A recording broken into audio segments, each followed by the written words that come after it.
नायनो लुगैबा खिथाहर आं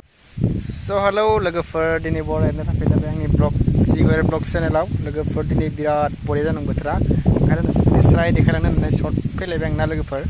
गाहायाव फैलायबाय आरो लोगोफोर अब्ला नायलां उननि लकेसना माबोरै जाना दङ अब्ला नायलां लोगोफोर भिडिअखौ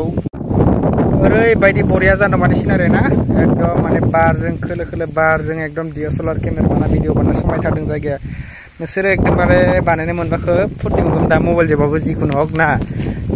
DSLR क्वालिटिया बांसिन बरियासिन नुगौमोन होनबाबो ना लोगोफोर नाय बिराद बरिया बार फैदों एकदम सिउ सिउनो बानायबाय थानो लुगैयो नोंसोरो नाय लोगोफोर दा मबाइलावसो बारा थिग नुवाखै रियेलाव नुबा बिराद फसायगौमोन आरो ना इउटुब माने रिलिज बानायग्राफोरा ना सर्ट भिडिअ बानायग्राफोरा बिराद बरिया जादों क्वालिटिया नै एकदम माबोरै नुदों लोगोफ्रा खिथाहरदो अब्लालाय आंनि सर्टआ दायो आरो बिनि आक'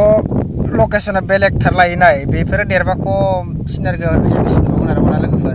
नायलाय बेसे बिबार बारियाव एकदमबारे सिउ सिउ बारसोदो नै मोजांखायनो आं एकदमबारे नै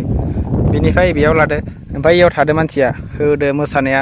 नङाबा बेयाव थादो मानसिया बेयाव केमेरा स्टेन्ड दोनदों होदो मोसानाया बेसे हेभि नुगोन ना लोगोफोर बिदि नायनो गोसो दंबा फैदो जों गामियाव आं खिथाहरगोन गामिखौ कमेन्टआव खिथाहर आंखौ ना मा फैनो लुगैदोंबा नैखैजानि लकेसनखौ नायनो लुगैबा खिथाहर आं थांना देखायगोन नोंसोरनो लोगोफोर ना आंना भिडिअआ बिसिमनोमोन जोब्बाय आरो भिडिअखौ माने नायबाय थानो गोसो दंबा चेनेलखौ साबस्क्राइब खालामना ला लोगोफोर दे अब्लालाय बाय लोगोफोर।